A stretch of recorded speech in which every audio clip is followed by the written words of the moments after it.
Baik, jadi penghasilan luar negeri, laba di negara X itu tadi 1 miliar, dan laba di negara Y ada 3 miliar, namun laba di negara Z nihil karena dia mengalami kerugian, dan jumlah penghasilan dalam negeri sebesar 4 miliar. Jadi total penghasilan yang ada itu yaitu sebesar 8 miliar. Jadi PPh terutang pada tarif pasal 17 yang berlaku 1 Januari 2009 28% dan 2010 ada 25%. Jadi sama dengan 28% dikali total penghasilan sama dengan 2.240.000.000 rupiah. Jadi batas maksimum untuk masing-masing negara adalah untuk negara X 1 miliar dikali dengan 2.240.000.000 dibagi dengan 8 miliar hasilnya 280 juta. Jadi pajak yang terhutang di luar negeri sebesar 400 juta, lebih besar dari batas maksimum kredit pajak yang dapat dikreditkan, maka jumlah kredit yang dapat diperkenankan hanya 280 juta. Untuk negara Y, 3 miliar dikali dengan 2 miliar 240 juta dibagi 8 miliar, hasilnya adalah 840 juta. Karena pajak yang terhutang di luar negeri sebesar 750 juta, lebih kecil dari batas maksimum kredit pajak yang dapat dikreditkan, maka jumlah kredit yang dapat diperkenankan adalah senilai 750 juta. Jadi untuk negara Z mengalami kerugian sebesar 250 juta. Jadi kalau dia mengalami kerugian, dia tidak dapat dikompensasikan.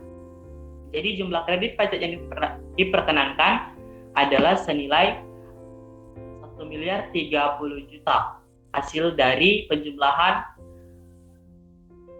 pajak yang dikenankan dari negara X dan juga negara Y.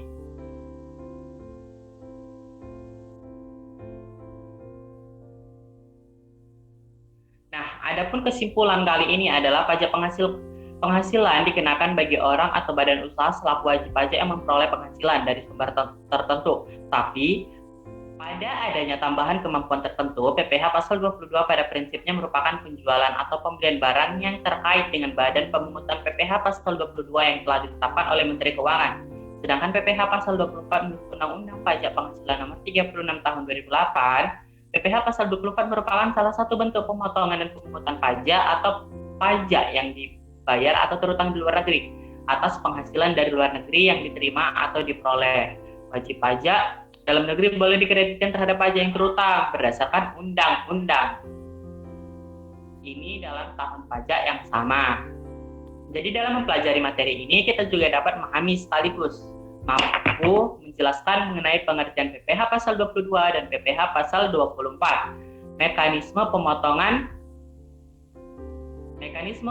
PPh pasal 22 dan PPh pasal 24 mengerti tentang objek pajak, tarif pajak, serta perhitungan, penyetoran, dan pelaporannya. Selain itu agar dapat menyelesaikan masalah perhitungan terkait dengan kredit pajak luar negeri yang diperkenankan.